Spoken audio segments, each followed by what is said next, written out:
Welcome to Healthy Kingston.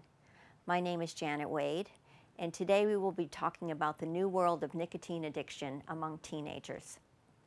I will be welcoming our guests, including Arthur Boyle, the town agent for Kingston, and Morissa Vital, the program manager of Southeast Tobacco-Free Community Partnership, and that is located at Seven Hills Behavioral Health. In Massachusetts, almost 24% of high school students report currently using e-cigarettes, and nearly half have tried them at least once. More high school students use e-cigarettes than any other tobacco products combined, and they use them 9 times more often than adults. It's important that we talk with our kids about vaping and making sure they know it's harmful. Nicotine can damage a teenager's developing brain and lead to addiction.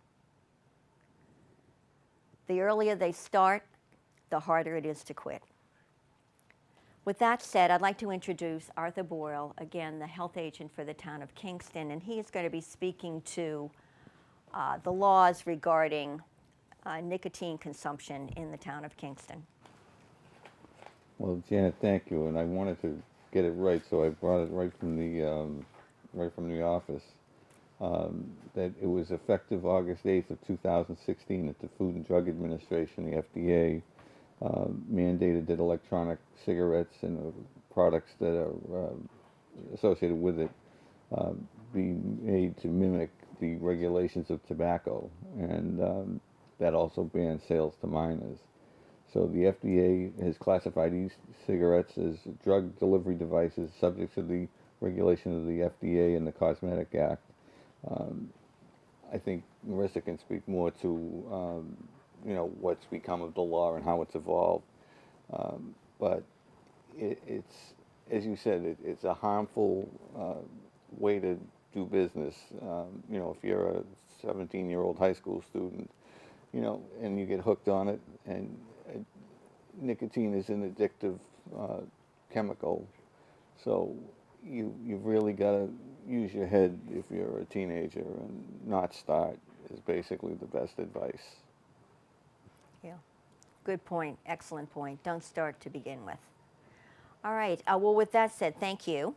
It's always nice to establish where we're coming from with the town. And I'd now like to introduce Morissa Vital, who is our expert on nicotine addiction and vaping, and is going to fill us in on what it's all about and the implements that are used and the impact on teenagers, particularly physically and emotionally. So with that said, Lisa. Thanks for having me. Sure, absolutely. Can you first tell us a little bit about the equipment that's used? Sure. So e-cigarettes and vapes are one and the same. An e-cigarette is sometimes called an e-cigarette, but it's sometimes called a vape or a vape pen or a mod, or even by a brand name such as Juul or Blue. And the devices themselves, while they have many different names, they also come in many different varieties, lots of brands, lots of shapes and sizes. There are 2 main ways that we sort of classify these devices or equipment, as you said. So there are rechargeable devices and disposable devices. The disposable devices are smaller, basically one-time use. Once the battery is dead and the nicotine is gone, you toss it. And then there are the rechargeable devices. The rechargeable devices are more expensive, and you use them multiple times, of course. And within that category of rechargeable devices, there are, again, more categories. There are pod-based devices, such as the Juul, and then there are open systems. So I'll start with the open systems. This is an e-cigarette, and the nicotine, the flavored liquid nicotine, would go into this area of the device. The user of the device would pour that nicotine in themselves. There's a battery, there's an on button, and there's a mouthpiece. And the liquid that would go into this device would look something like this. So this is just one of over 8,000 different flavors of the liquid nicotine, one example. And as you can see with the packaging, and you can probably imagine what it smells like, this is a candy flavor. It's really sweet, and that's an intentional tactic that the industry uses that we can talk about a little bit later, but just so you have an example of the liquid that you would pour in. And then with the pod-based systems, one really popular pod-based system that I'm sure you've heard of is Juul. This is the Juul. The device is really small. You can see it fits right into a hand basically, and the pods go right into the top of the device like this. The pods are sold in packs of 4, and this is the box.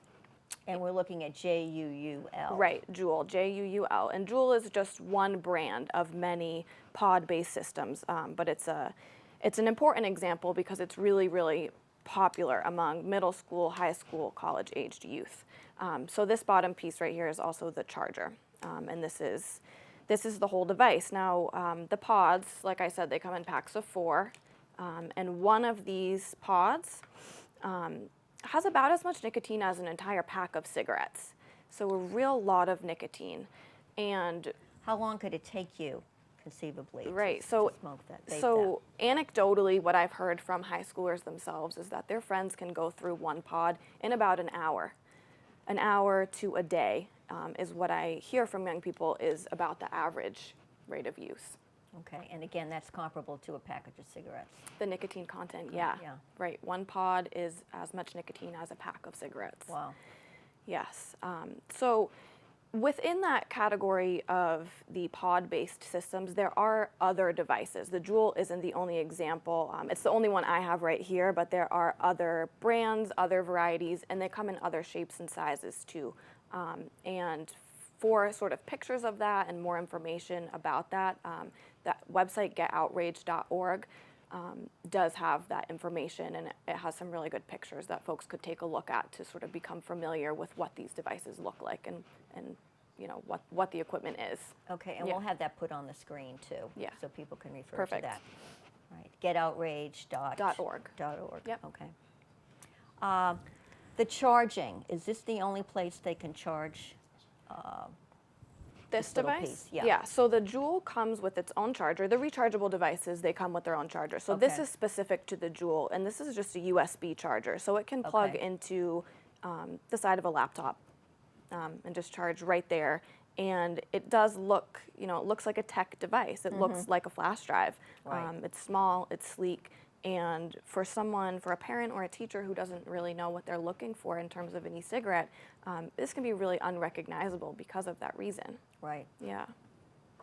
and easy for teens to get away with using in a classroom, conceivably. Right, exactly. Well, Yeah. it's easy to get it into the classroom because, as Morissa said, it looks like you know, a part of your computer. If you, Right, you know, are carrying it into class, you could be just, you know, as casual as can be, and you've got it, you know, in your schools, and then you've got it in your, you know, the bathrooms, and you know, all the Right. places that you know used to be taken up by smoking are giving way to vaping. Vaping. And the federal government also said, interestingly, that over the next 2 years, and this was 2 years ago, that vaping was going to become bigger than cigarette smoking, and they must have known something that we didn't know, because it's become just that. I think you'll agree at this Yeah, point. so in terms of Massachusetts high schoolers, they're not smoking traditional combustible cigarettes at high rates at all.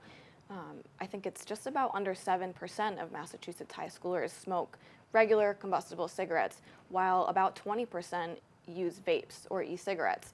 And that's really an intentional trend. We can trace that trend to the development of these products as a new way to deliver nicotine to young people, because young people weren't using weren't using regular cigarettes, not using combustibles. So the industry, in response, has developed these new products. They're using the same marketing tactics to target kids. Well, 50 years ago, it was give away the cigarettes, you know, in a small package, you know, outside of the high school and in the Sure. college ranks, and they've just come to market to the same crowd in a different way 50 years later.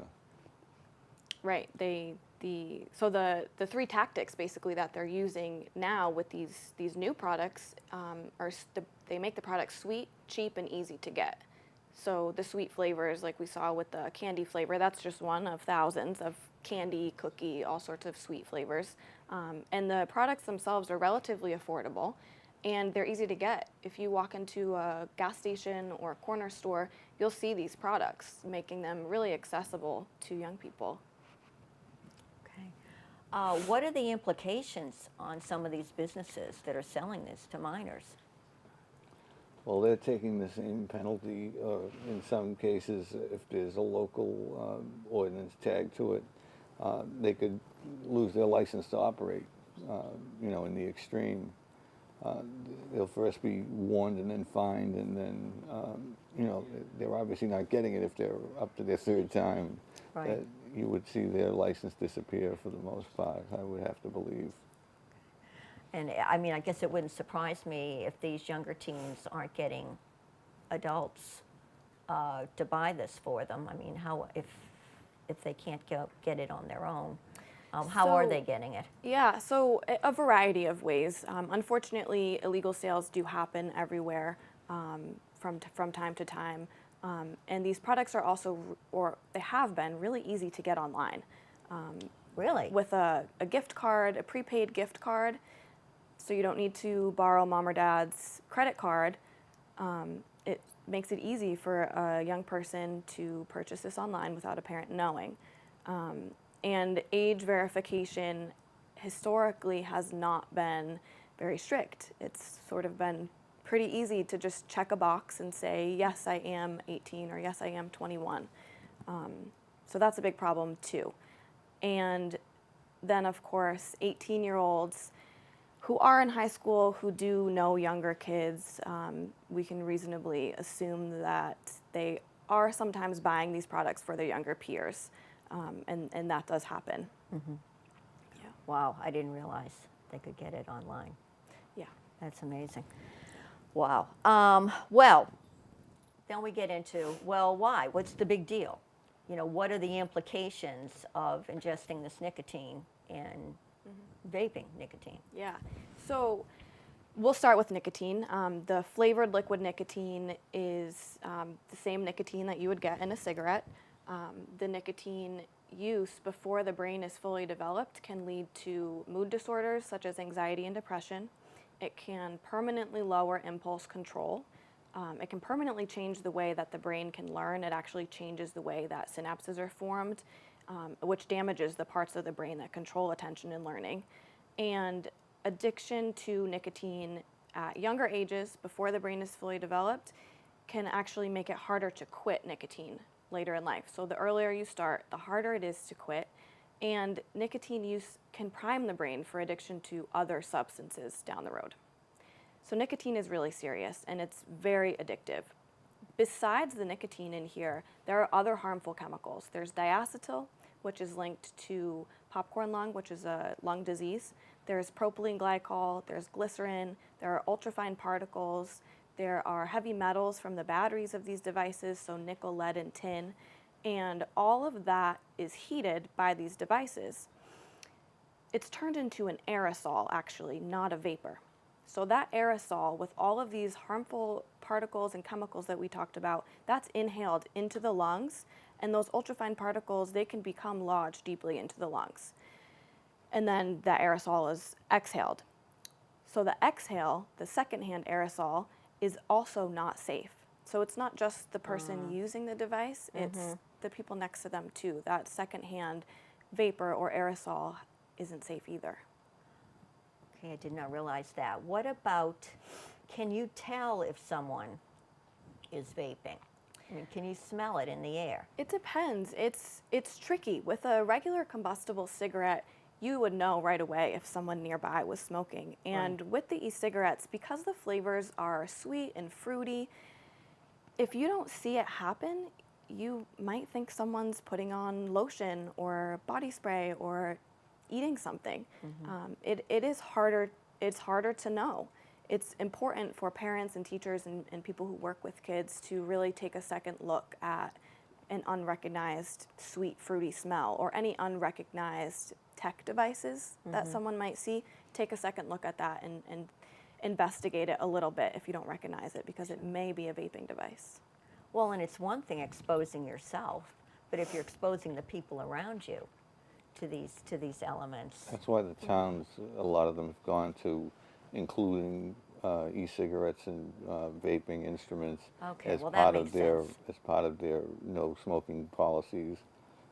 That would include, in Massachusetts anyway, high school football fields and you know the school buildings themselves, the cafeterias and so forth. They're all non-smoking without question, and that would mean no vaping as well. Okay, okay. That's interesting because I was thinking that vaping businesses were more just for the social part of everything, but if it's to also maintain or contain the vapors, that makes sense. The aerosol, as you said, that makes sense too. Right, the aerosol. And actually, at the end of 2018, the Massachusetts state law that went into effect did include vaping in the smoke-free workplace law. So as Arthur said, anywhere that you can't smoke, you now cannot A vape. vape as well. Yeah. Okay. So, summing this all up, what do you think parents should be made aware of? Yeah, so parents really, number one, they need to know that vaping is not harmless. It's not just water vapor, although that is a really common misperception out there. It's not water vapor, it's harmful. Nicotine is an addictive substance, and there are other harmful chemicals in these devices. Parents need to know that talking to their kids is really important. Know the facts, do the research, access the information that's available as a parent, and then talk to your kids. Let them know that it's not safe, it's not harmless, and you care about their health. You want to have these conversations and empower them with the information that they're being intentionally targeted by the tobacco industry. It's not an accident that these products are cheap, sweet, and easy to get. They're potential customers for an industry, and give your kids that information. Let them know the full story. Right. Yeah. And what's interesting too in the research that I've done, the National Institutes of Health has mentioned that actually, believe it or not, teenagers do listen to their parents. A lot of parents say they're not going to listen to me, but actually the studies have found that they do. They may not act like they're receptive to what they're saying, but that they do oftentimes, more often than not, will listen to their parents. So it's very important that we all make that attempt with our children and not have the remorse of having to look back and say, I wished I had said something when they were younger before it became a very serious habit, and it's going to be very difficult for them to get rid of it. Never mind the physical implications on them, their bodies, and what that might do to future academic endeavors, careers, whatever, whatever it might lead to. Right. So, yeah. Yeah. Any closing remarks? Well, I encourage people, as you just said, to talk to their kids and for the kids to talk to their parents, because you're going to get a good exchange of information for one thing, and you're going to find out the real story from your folks if they'll follow getoutraged.org is one of the websites mentioned, and that's a good one. And it'll tell you can't always control what your children do, but you can give them good direction and steer them in the right direction. And every now and then you're going to have a son or daughter that goes off and does something that they shouldn't do. But if you're a parent, react in such a way that you don't break the child's spirit. You can break their habits, but it's important that they be spoken to like the young adults that they are, and you can yell at them and make a Lovingly. big scene, but the truth of the matter is, by taking them aside and sitting across the table, or sitting on the couch with the TV off and the Game Boys off and all that kind of thing, speak to your child and tell them it's because you care about them, that there's something more there than just we don't want you vaping, we don't want you smoking, we don't want you vaping, we don't want you using drugs. Right. We're your parents, and that's what we're supposed to do. Exactly. Exactly. You're not the enemy, but you're not a friend either. You're the parent. That's right. Yeah. So with all of that said, I think this bears reiterating. We know that vaping's serious. We know that it's harmful and that it can damage a teenager's developing brain, and it can lead to addiction. And we should be outraged as parents that that our children are even being exposed to this, so that it is time to speak up for our young people and their health. Thank you very much for listening.